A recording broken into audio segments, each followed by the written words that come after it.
আসসালামু আলাইকুম এভরিওয়ান, সবাইকে Eid Mubarak. Welcome to our ঈদুল আজহার ফার্স্ট ডে ব্লগ। আজকে ঈদের ফার্স্ট ডে এবং আজকে আমাদের একটা গরু কুরবানি হবে।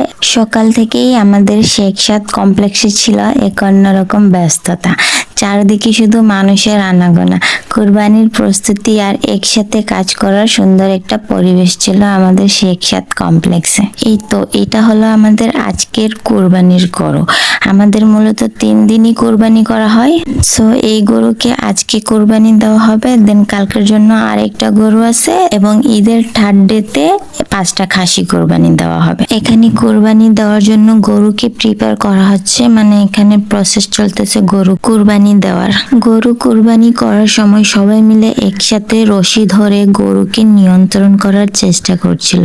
এক একজন এক এক পাশ থেকে শক্ত করে ধরে রেখেছে যেন সবকিছু নিরাপদভাবে করা যায়। গরুটাও অনেক ছটপট করছিল, এটা দেখে অনেক মায়াও লাগছিল গরুর উপর। তবে এটা ভেবেও একটা মনে প্রশান্তি থাকে যে আল্লাহ এটাকে হালাল করেছে আমাদের জন্য। সো আল্লাহর পথে গরু কুরবানি হচ্ছে, তাই গরুর প্রতি কোনো মায়া বা দুঃখ রাখার কোনোই প্রয়োজন নেই। অবশেষে সবাই মিলে গরুটাকে শান্তভাবে নিয়ন্ত্রণে আনে। তারপর দোয়া পরে আলহামদুলিল্লাহ কুরবানি সম্পন্ন করা হয়। কুরবানির পর শুরু হয় সবচেয়ে গুরুত্বপূর্ণ কাজ, মাংস আলাদা করা আর সঠিকভাবে বন্টনের প্রস্তুতি। আজকের এই গরুর সম্পূর্ণ মাংস মূলত সব গরিবদেরকে বিতরণ করা হবে। এটার জন্য এখানে প্যাকেজিং চলছে। সবাই মিলে একসাথে এখানে কাজ করছে। কেউ গরুর মাংস কাটে টুকরা করছে, কেউ গরুর মাংস প্যাকেটে ঢুকাচ্ছে, আবার আমার হাজবেন্ড সবগুলো ওজন সঠিক পরিমাপ করে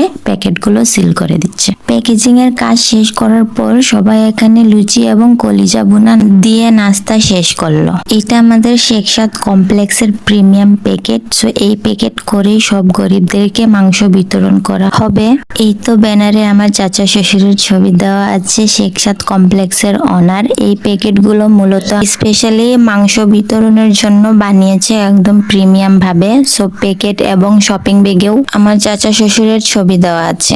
আজকের পুরো দিনের মধ্যে সবচেয়ে সুন্দর জিনিস ছিল মানুষের আন্তরিকতা। কেউ কাউকে ছোট বড় ভাবে নেই, সবাই একসাথে কাজ করছে, একসাথে কষ্ট করছে, আবার একসাথে আনন্দও করছে। কাজ শেষে এখানে যারা যারা পরিশ্রম করেছে তাদের জন্য এবং বাসার লোকদের জন্য সবার জন্য বিরিয়ানি রান্না করা হচ্ছে। এই তো এটা আমাদের দ্বিতীয় দিনের গরু এবং তৃতীয় দিনের 5টা খাসি। সো আল্লাহ হাফেজ, দেখা হবে নেক্সট ব্লগে।